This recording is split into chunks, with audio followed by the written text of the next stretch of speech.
तरुण युवकांसाठी आनंदाची बातमी आहे। महाराष्ट्र राज्य शासनाच्या वतीने लाडकी बहीण योजनेअंतर्गत आता पुन्हा लाडका भाऊ योजना जी आहे ती सुरू करण्यात आलेली आहे।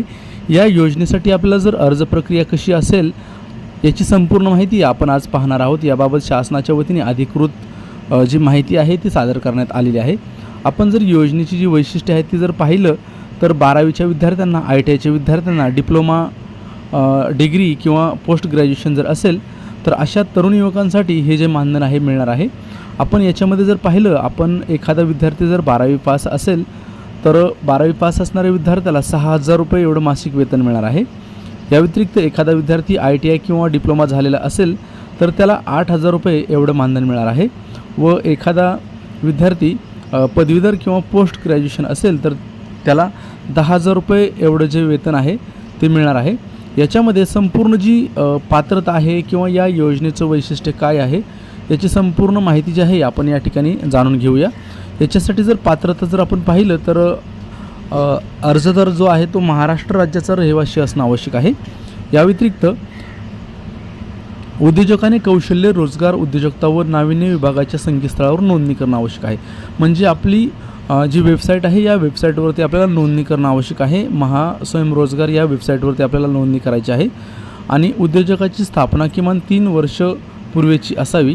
या व्यतिरिक्त उद्योजकांनी EPF, ES, GST सर्टिफिकेट याची नोंदणी केलेली असावी।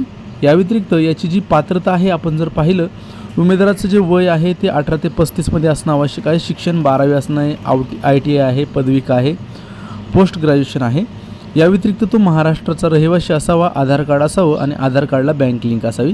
तर पाहू शकता 6,000, 8,000 व 10,000 रुपये एवढी जी रक्कम आहे त्या विद्यार्थ्यांना मिळणार आहे। तर अशा प्रकारची एक महत्त्वपूर्ण अपडेट आहे। याची संपूर्ण डिटेल, याचा जर GR आपल्याला हवा असेल तर याची लिंक मी डिस्क्रिप्शनमध्ये देईल। अर्ज प्रक्रिया कशी आहे याची देखील माहिती मी डिस्क्रिप्शनमध्ये देईल। त्या वेबसाईटवरती आपण जाऊन याची नोंदणी करू शकता। म्हणजे ज्या वेळेस आपण यापूर्वी एम्प्लॉयमेंट नोंदवत होतो तशाच प्रकारे या ठिकाणी आपल्याला जी नोंदणी आहे ती करायची आहे। वेबसाईट जी आहे मी स्क्रीनवरती आणि डिस्क्रिप्शनमध्ये आपणापर्यंत सादर करेल।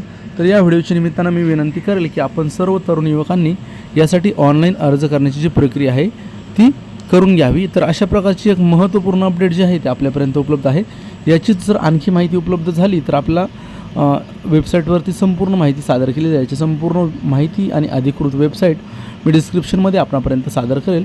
या ठिकाणाहून आपण संपूर्ण अर्ज प्रक्रिया जाणून घेऊ शकता। अशाच डेली अपडेटसाठी आपण आमच्या टेलिग्राम ग्रुपला देखील जॉईन होऊ शकता। आपण इंस्टाग्रामला देखील जॉईन होऊ शकता। डिजिटल अभिजित सरकारी योजना या नावाने आपण इंस्टाग्राम ID पाहू शकता। तर अशा प्रकारची एक नवीन अपडेट आहे। नवीन अपडेट उपलब्ध झाली तर आपल्यापर्यंत सादर करेल।